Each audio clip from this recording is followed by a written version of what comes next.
And welcome, comic book fans. It's Comic Boss 1 with another instalment here. Yes, it's my Star Trek collection, or some of it at any rate. Okay, so to start off with, what I'm going to be doing is I'm going to be showing you, I've got a complete run. Again, it is kind of another episode of I've Got the Runs. I'm going to be showing you in this one Volume 2 from the Star Trek DC collection, because that was really my favourite, and it was very much of my time. As I was growing up, as I was a teenager, and I put together the back issues probably into my early 20s as well. But I wanted to show you some of the other bits of the collection as well, because there was another important part which started with this, which was from the first volume, which DC produced. And I'll show you some bits of Marvel as well. I'll just show you the long box, which we're going to be looking at today as well, and that's the long box. Most of that from, hang on a second, from about there to there is volume 2. There's a little bit which is volume 1, all from the DC run during the late 80s and 90s, I think. The 90s for the volume 2. Going back into the Next Generation, and then into some of the Marvel stuff, the other Marvel stuff like the early Voyages. Okay, so it'll be a quick one, this one, because I won't have that much time. Yeah, that's issue 1 from volume 1, as you can see. Not totally convinced. The art might be one thing, but the inking might be another. But there you go. That's issue 1. Okay. So I'll race through these really. Just whiz that out of the way. Now, one of the reasons why I'm showing you this part of the run is because to me it was a really good, probably first 15, 16, 17 issues or so from the volume 1. I really did enjoy this.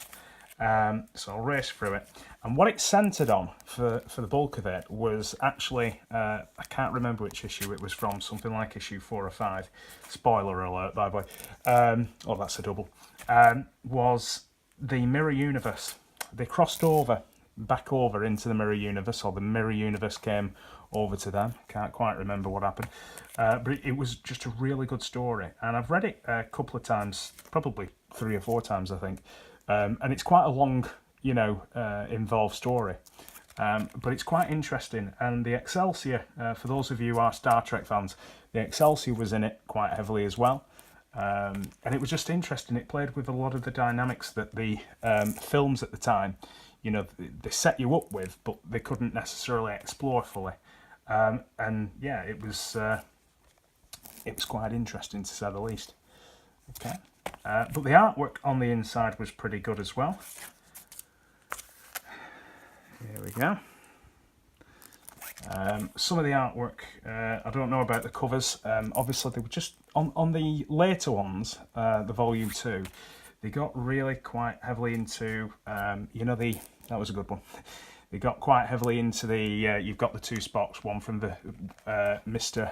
Can you see his beard? There you go, just about. They got quite heavily into the Mirror Universe. But sorry, the later ones got it into, in volume 2, got into, what is it, like photograph art. So they obviously had photos from the film and cast and things like that. And they were just pretty much doing it like that, which meant you had some really impressive covers. And some of the interior art would follow through with that as well, but there you go. You can't beat just a good kind of freestyle artist who captures for me anyway, who captures the basic likeness, but as dynamic artwork. But I loved both, and for 2 very different reasons, because they were very different books. An Andorian there we go. Okay, and then there's the little jump here. There's the Chekhov issue, the special issue written by, I don't know if it probably is actually, because I know he's done some. I was going to do that written by, but I'm pretty sure it was actually by Walter Koenig. There you go. He plays Chekhov. There you go, another one, and I'll be speeding this up very shortly. But I really do want to get to the complete run. Obviously, there's an easier way of doing this. There you go. Oop. Right. out of order. Don't get out of order now, Ed. Here we go. And this was kind of coming up to probably around the time, sorry, here we go, of Star Trek V when the next one came out, I think. So that did pose a bit of an issue, didn't it, really, with the jumping films, because obviously at one point they didn't have the Enterprise. Okay, so here we go. This is Volume 2, and this is probably one of my, again, favourite series of runs. I really enjoyed Volume 1 because it was kind of very fresh to me when I was about 11, 12, well no, older, slightly older, 12, 13, 13, 14 when I was getting reprints, and my dad had just died and he was massively into Star Trek, so it allowed me to really reconnect. Okay, so issue 1, obviously, the 2 issues there you go, a second, and issue 2, issue 3. Now you can see if that character looks familiar, name that film. Yeah, it's Star Trek V. Here we go. From that, anyway. They did do the film tie-ins as well. Here we go, 6. Like I say, it's a complete run. If you don't see one of the issues, it's not because it's incomplete, it's just because it's elsewhere. So I'll gladly find that. That's one of the first of the Volume 2 run that I actually bought. You can tell it's slightly faded, but I've kept it in my collection. When I went to the specialty shop for the first time for Star Trek, I ended up buying the Star Trek comic and a couple of Batman comics later on as well. And then I got into Green Lantern, like I said before. By the way, I just want to say a very quick thank you as well to all those people who have viewed the videos, and also to those people who have subscribed as well.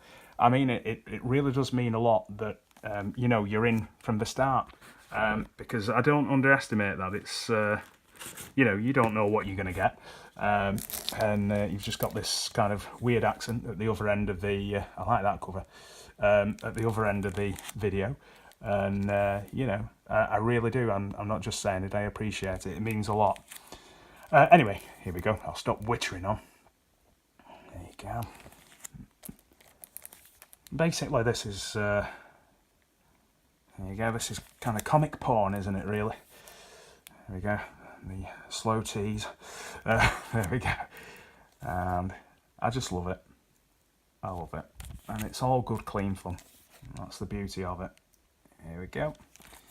You know, you can share it with your kids, and as they grow up, they can, well, that's a double, isn't it? They can experience what you've experienced as well. Okay, so October 91, I think that celebrates the 25th anniversary. I remember that TV programme, the 25th anniversary of Star Trek, coming out as well. It always stays in my head. So they really were, though, such, you know, you can see they were from like film stills or whatnot, weren't they?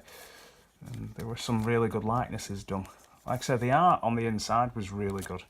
The stories were excellent. The stories in these were excellent, and the characterisation as well. For me, they really got the characters. You could hear them saying it, coming out with the words that they were supposed to be coming out with. There you go. I've not even been checking. I apologise if I've missed any. I really do apologise. Just ask me and I'll gladly show you. I promise you, I've got it. I've probably got doubles of it. Here we go. And it's not a. Hang on a sec. It's not a bragging thing. I genuinely, it was more like an illness, really. It was a compulsion to complete and to get. But I enjoyed reading this, and that's not always, you know, it's not. You know, sometimes I think later on I was getting stuff to get, if you know what I mean. Okay. 43. I'll march on a bit. Trelane. For those of you who remember the original series, I'll race on with this one. Oh, and he's back again. There we go. Gary 7. Good grief. Issue 50. That was a big one, I remember that. I think if memory serves, there was also an advert in that, at the back of that for Star Trek. It's not for Star Trek, for Green Lantern, which was one of the other factors that jogged me into it. The new Green Lantern, Kal Rayner, as he was then, new. And I'll probably make another video out of some of the other stuff. This one is actually the issue that my English teacher brought back for me, and that had the advert in it as well for Green Lantern. So yeah, that's the very same issue. I've kept that since then. So I've had that for well over 20 years. And that was before I looked after them super properly well, if you know what I mean. There you go. Okay, here we go. And again, I'm going to try racing through this because I am running low now on time in terms of video that I've got. Doesn't help when you've got doubles like that. Helped me at the time though. I felt much better after buying that. Love that cover. Stunning cover. That's just awesome. Good story as well, actually. Very good story. Quite an interesting proposition. Here we go. And you can see now, I think that's Carol Marcus, is it? You can see now that we're coming up to the end of the first volume. Of the second volume. Reason why I keep calling it the first volume is probably because the Next Generation come after, if you know what I mean. In my mind, for some reason. Is that the last one? There we go. And yeah, that's absolutely complete. So that's the complete run. And then I've got the annuals if you want to see them. And I've also got like one-shots, things like that. Here we go. Come on, my arm's nearly falling off now, guys. Here we go. I've got some of the one-shots as well, the tie-ins with the Next Generation signed copies. There we go. And oh my word, more. Again, some double Star Trek ones. Here we go. I love that cover. That was an original as well that I got at the time when it came out. And here we go there. Here we go. This is some later stuff. I'll probably leave. I'll have to show you. That's my favourite film, that. Got the other one at the back of the collection. And then some of the film tie-ins as well. I don't think all the film tie-ins. I just got what I was actually doing at the time. And then the Mirror Universe. Some more bits there. Okay, so the next one I'll show you will be, I might do a bit of Next Generation, and also there's some Marvel stuff. There was a series from the Marvel stuff, which I think it was the earliest, that I just loved, and I'll show you that. Really nice art, really simple stories, and just absolutely fantastic stuff. But thank you very much once again, and keep collecting.